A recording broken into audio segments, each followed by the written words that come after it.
That the Redmi Note 10 Pro Max is a monumental upgrade over the Redmi Note 9 Pro Max has already been established. And in my first impressions, I'd clearly mentioned that you will get a full review before you make your purchase decision. So this is it. Here's our full review of the Redmi Note 10 Pro Max. And always remember that on MySmartPrice, a first impressions never tells you the entire story. Always wait for the full review before making a purchase.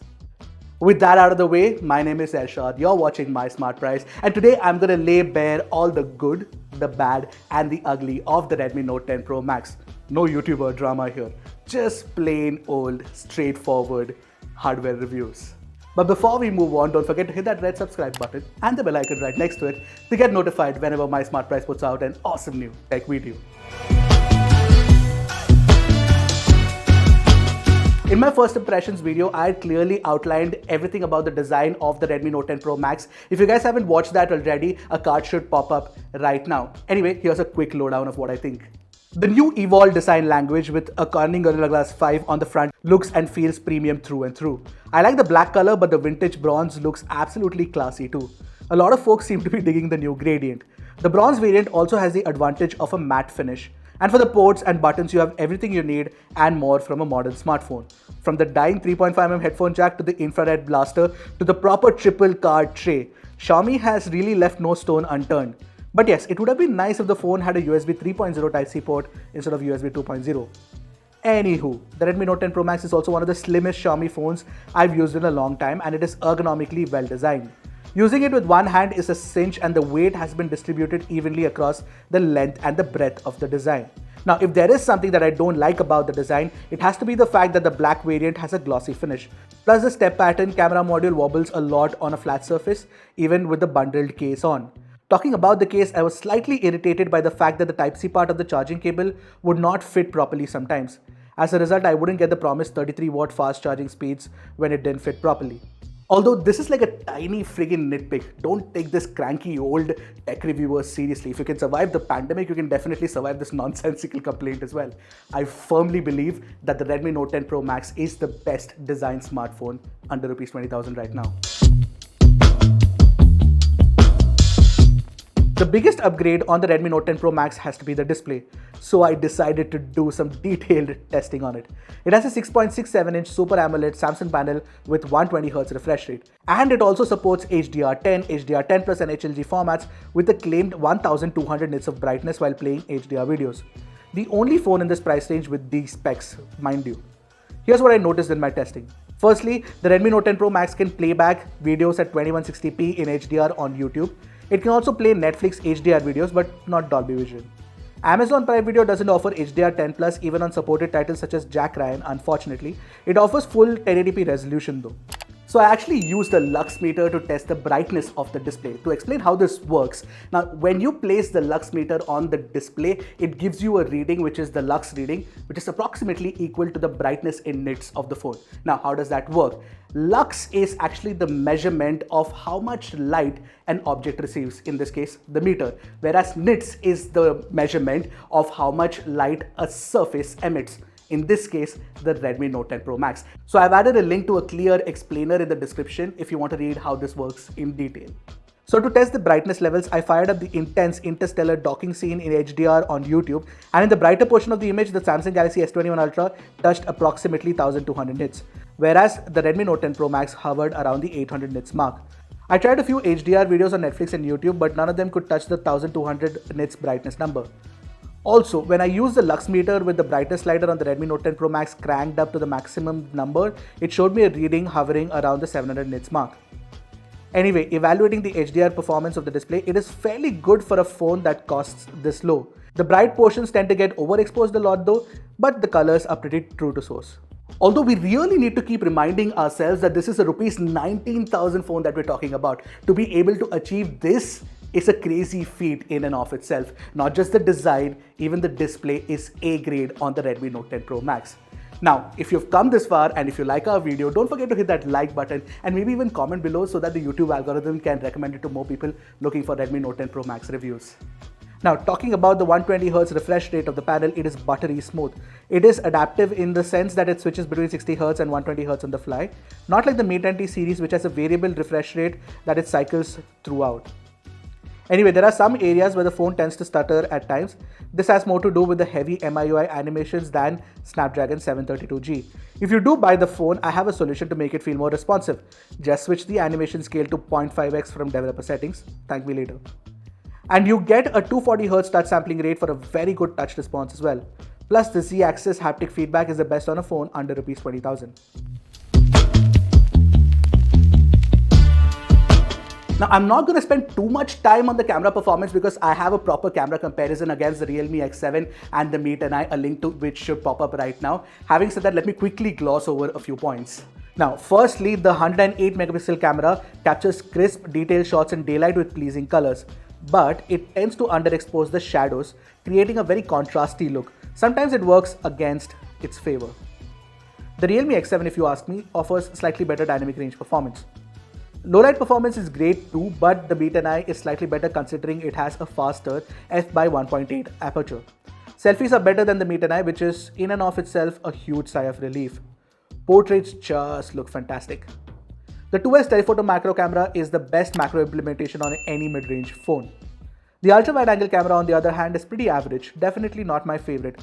Plus, there's no color science consistency between the primary and the ultra-wide. As for video recording, you do not get EIS in 4K 30fps and 1080p 60fps modes, unfortunately.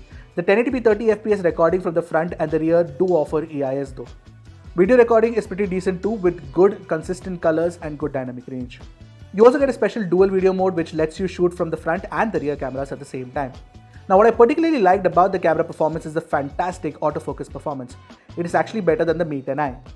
Now, except for the ultra-wide-angle camera, the primary 108 megapixel camera and of course the 5MP 2x telephoto camera are killing it in this price segment.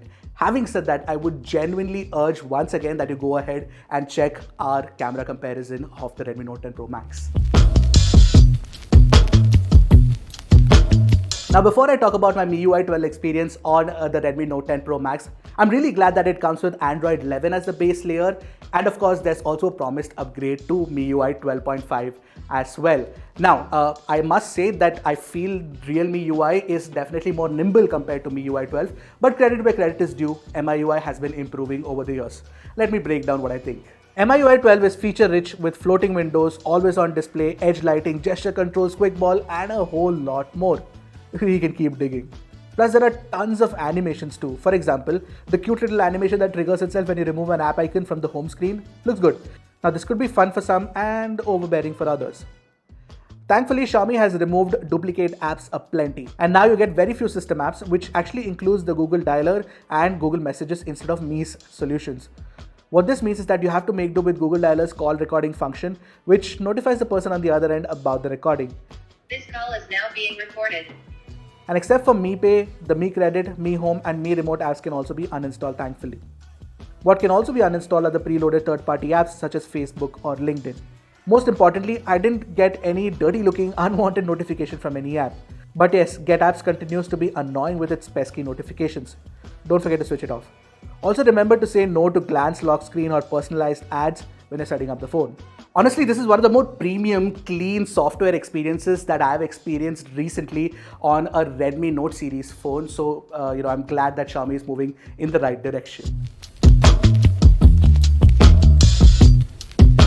Coming to the controversial part of the discussion, the inclusion of the Snapdragon 732G instead of an 800U or 750G. Here's why I think it's fine. If Xiaomi had to do that, it would have had to pay more for the 5G chip, which is obviously more expensive now. Which means we wouldn't get the Super AMOLED panel with 120Hz refresh rate, and the phone would have been fatter too. Something I dislike about the Mi 10i and the Poco X3. And you know what? The Snapdragon 732G inside is no slouch either. Yes, along with MIUI 12, it does get slightly stuttery at times, but honestly, I don't know what we're even complaining about. You feel that we now, in the 21st century, we take technology for granted? Well, yeah, because now we live in an amazing, amazing world, and it's wasted on the crappiest generation of just spoiled idiots that don't care, because this is what people are like now. They got their phone, and they're like, it won't. Give it a second. It's going to space. Can you give it a second to get back from space? You get a 120Hz Super AMOLED panel under rupees 20,000. What more could you ask for? Honestly, we're all turning into a thankless bunch of tech snobs. You get your standard Snapdragon 732G benchmark numbers on Geekbench and Antutu, plus the CPU doesn't throttle too much. The phone doesn't heat up after gaming for 30 minutes. What more could you really want? Oh, also, there are stereo speakers and high-res certified audio pumping through the headphone jack. It sounds fantastic in both stereo and using a pair of wired earphones. So yeah, when you look at it holistically, the performance of the Redmi Note 10 Pro Max is second best only to something like the Realme X7 or the Realme Narzo 30 Pro, which come with the MediaTek Dimensity 800U. Talking about battery life, I got around 8 hours of screen on time with 120Hz refresh rate on and always on display off. With always on display, the battery life dropped to about 6 hours, which is good. So you can easily expect over a day's worth of battery life from the phone, and a lot more if you switch it to 60Hz refresh rate, which I don't see a reason to do considering the battery performance is good nonetheless. And the 33-watt charger took an hour and 18 minutes to charge from 0 to 100, which is not the best. Although I do suggest you check out Rushel's full battery comparison test.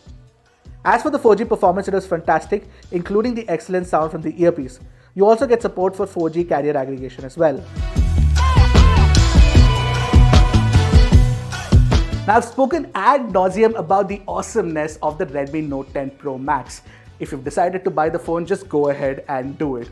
Having said that, there is a slight stutter here and an irritating Get Apps notification there, but I couldn't find one major single flaw worth highlighting. Now, some might say that it should have come with a Snapdragon 750G instead of a Snapdragon 732G, but not like the Snapdragon 732G is a weakling either. But if 5G matters to you a lot, the good options in this price range are the Realme Narzo 30 Pro and the Realme X7, both of which cannot match the Redmi Note 10 Pro Max in terms of design, display, or camera performance. All of which, if you ask me, are more important than jumping on the 5G hype train, because at least in our country, 5G deployment is a good way away.